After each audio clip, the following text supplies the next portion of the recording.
আমার মাখনলাল রে, আমার মাখনলালের ঘুম ভেঙেছে গো। ঘুম ভাঙলে ও আর থাকবে না গো। ঘুম ভাঙলে ওকে আর রাখা যাবে না, ওকে তখন উঠতেই হবে, কোলে নিতে হবে, নয়তো প্যাঁ প্যাঁ প্যাঁ প্যাঁ করবে গো।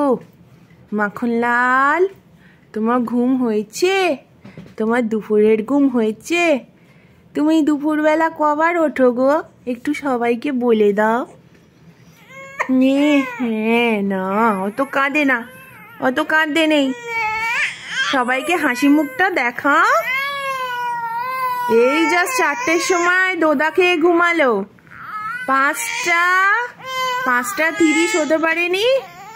এই দেখো অবস্থা, ও থাকবে না, ওকে এখন নিয়ে ঘুরু ঘুরু করতে হবে, ও কোনোভাবে থাকবে না। হ্যাঁ, তোমায় নিয়ে ঘুরতে যেতে হবে তো, তুমি তো বলোই গেছো।